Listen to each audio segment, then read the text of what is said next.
Hey, well, I got my truck. I mean, a Peterbilt. Even though I found that kind of odd that I would have gotten a Peterbilt, because when I went to school, I trained on a Freightliner. When I was in training for the company, I trained on a Freightliner. And then when they give me my own truck, they give me a Peterbilt. So today is day 2 by myself.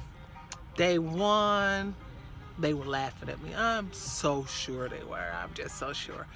I don't know how to release the kingpin on here at all. It ain't doing nothing. I keep hitting the daggone button, and I let the parking brake, release the parking brake, and don't nothing happen. All I get is crickets. So I called down to my not the fleet manager, but the shop to ask him. You know that man, he sat up there and put me on hold and then hung up on me 3 times. So I guess he told me to figure it out myself. So I still don't know how to unlock it though. I guess I'm gonna have to wait till I get back to the shop and have them show it to me, because it's different. Because on Freightliners, you pull the knob and you push, the parking brake.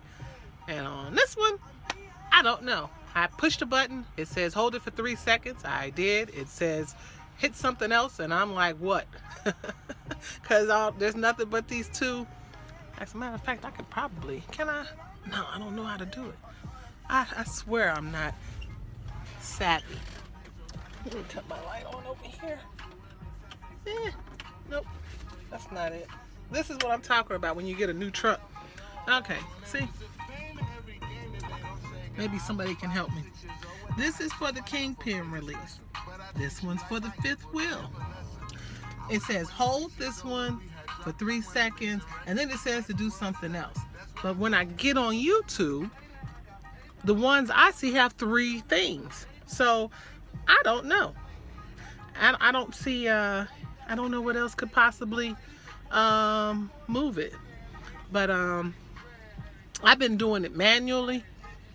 Yeah. And I don't know. This is why I say, sometimes men are really, really mean to us women, trying to make a way. I got baby in college. I gotta work. But this is saving my life. Lanacane patches. I slapped one on yesterday on my shoulder, and I felt much better today. But I had to do it again, pull it manually again today, which it's kind of funny because every time I have to pull it, I always get like a small audience. I guess it's supposed to be kind of simple. You just pull it and then it latches. Me, I got 2 feet on the tire, 2 hands on the thing, and I'm pulling for dear life. And that's how I have to get the darn kingpin latch to come out. It's crazy. Yeah, this is my little truck. I have it to myself right now, so I've got stuff up there I'm storing. I don't know. I ain't make no room for nobody else in here because everything's full. I took all the space, all the space. But I know they're gonna team me after a while because I'm starting to see the emails, and I'm like, no, don't team me. No, I want to be by myself. But I know I got to do it for a couple of weeks, teaming. So, I don't know where they're going to fit. Hopefully I get to go home and take some of this stuff home. Because in the Freightliner, it's a lot bigger. Because in the Freightliner, this side is like this. And this side looks like the other side. But you have a spot here for, I guess, microwave or a hot plate or something. And they got a small container there, I guess, for medication. And then you got the workstation here, and you got some shelvings down here. I just have my bins and stuff down there. And what I thought was odd is on my bed, let me see if I can show it to you, there's a door hatch.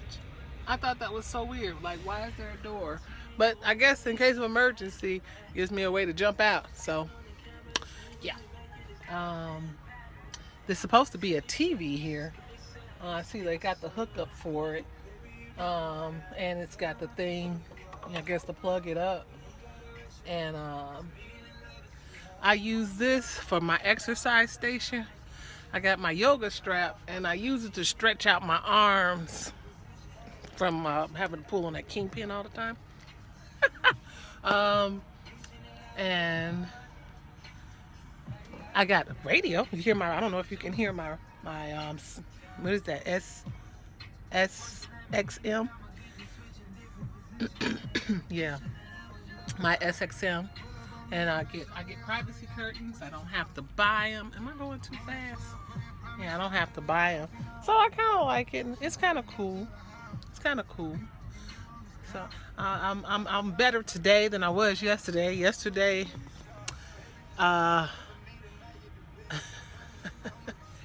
yesterday it was just everybody. It was an initiation. Everybody went to get the rookie. Even the people at the shipping office. I went to a shipper and I had to drop and pick up.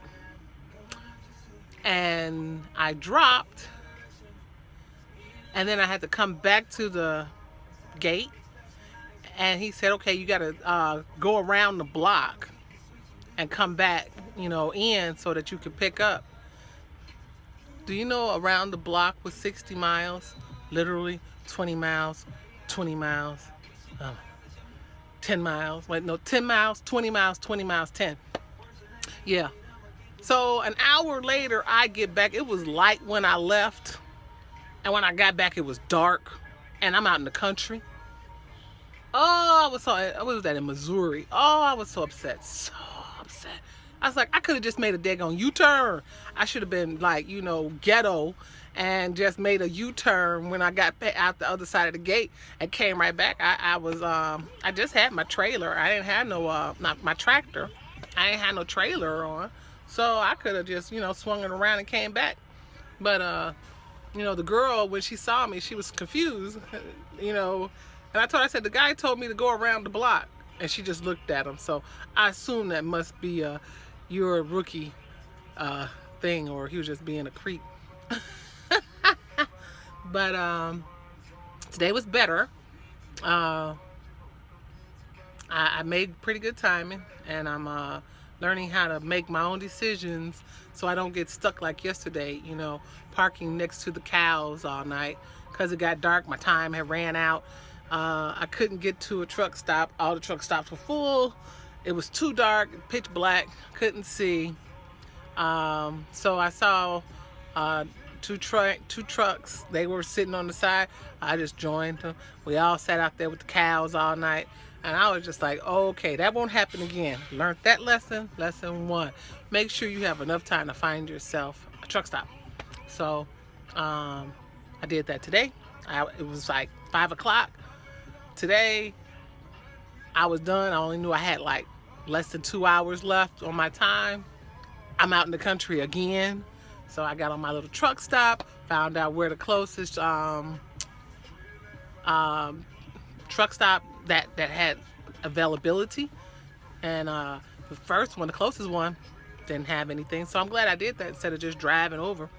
But I had to go to the second one, and I was able to get some. It was only like, I think, 4 or 5 slots left. So I got one, and I let them know, don't be sending anybody else over here, because people were parking in crazy because it was saying that they had plenty of spots in there. No, they didn't. So I updated. I contributed to it. But this is day 2. So far, so good. Defensive driving. I got a little bit of knowledge about that. Almost got, I don't know, crazy truck driver made a wrong turn. He was getting ready to get off, and then he decided to come back across while I am there. And I guess he was saying either she's gonna move over or we gonna crash. And I was like, no, you gonna crash by yourself, buddy. But it was, I don't know, I wasn't scared. I was just glad that my old job gave me a lot of good defensive driving, classes. So, and I always say everybody, any driver needs to take defensive driving classes, because you're out here driving and you got to drive for yourself and for everybody else. So learning how to drive defensively, that is predicting other people's faux pas and faux pas, faux pas, faux pas and mistakes, so that you are keeping yourself from being involved in an accident. You know, you don't let people just run into you. You try to, it's not like swerve or anything like that, but you just try to prevent an accident. What I was taught. You're just preventing an accident. So if that means slow it down, slow it down. You know, if there's two people up there and they're acting crazy, because I saw a lot of that out there today too, slow it down. Let them have it. And give yourself plenty of room in case something happens up there, you don't join into the accident, And always leave yourself an out. Don't put yourself in predicaments where you have a car and you try to keep yourself open so you can move. Like that's what happened today.